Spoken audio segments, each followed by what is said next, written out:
Hi,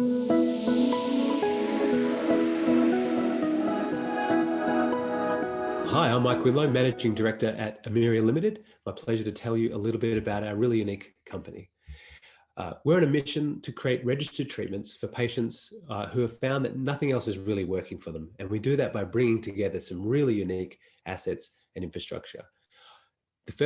At the foundation of our company is really our medical network. We operate 7 centres around Australia currently, and to date we've seen more than 4,000 patients with unmet needs, and they represent children as young as 2, patients as old as 96, and they come with more than 40 different complicated medical conditions.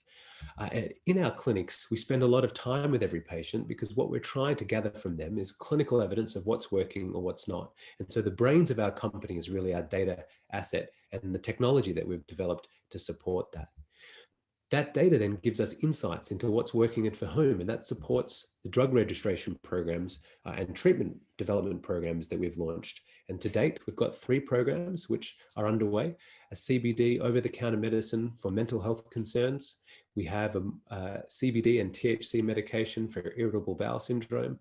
And we also have a really unique program in place looking at MDMA-assisted therapy for patients with post-traumatic stress disorder, which really showcases the importance of our clinical infrastructure, the need for supportive care teams, and the use of novel treatments to support patients with major unmet needs. And our focus is on taking those treatments through the formal registration pathways globally. And I'll explain why that's so important. If you look at all the excitement around medicinal cannabis, for example, the industry kind of has cheered itself for getting to a point of 100,000 scripts over the last 12 months. But let's have a look at that in context. Let's have a look at how many prescriptions are written for mainstream antidepressants every year. Almost 29 million. If I was to give you the pain medication numbers, it's around 23 million prescriptions. We also get excited about saying there are now nearly 400 authorized prescribers for medicinal cannabis, but there are 42,000 prescribing general practitioners in the community. And so these numbers, and even look more extreme if we compare and lift our sights to other overseas markets, these numbers show that we are nowhere near reaching the patients who might need these treatments with something like medicinal cannabis. And the reason for that is there are no registered treatments. And so what we're committed to doing is, if something looks promising and it looks like it works, we are committed to taking those treatments through the formal registration process so that they can become mainstream and routinely prescribed treatments for those who need them most.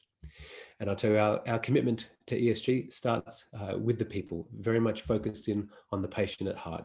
Here's the story of Bob, very typical of the kinds of people that we see at our clinical service subsidiary, Emerald Clinics.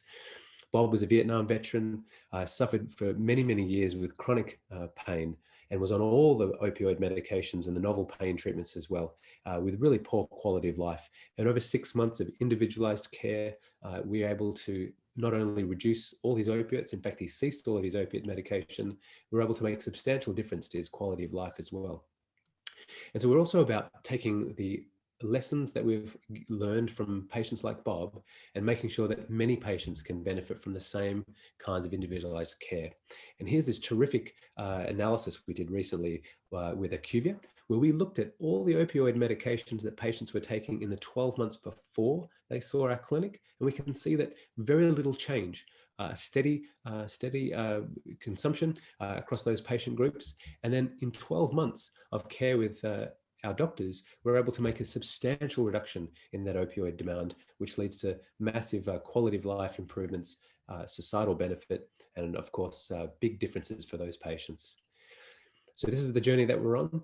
We're just getting started. We have a long pipeline of treatments. As I mentioned, 40 different clinical indications that we're treating across our clinical network. Each one represents an opportunity for our business. And we've got this terrific team with great experience in clinical development, data, tech, and innovation to make it happen.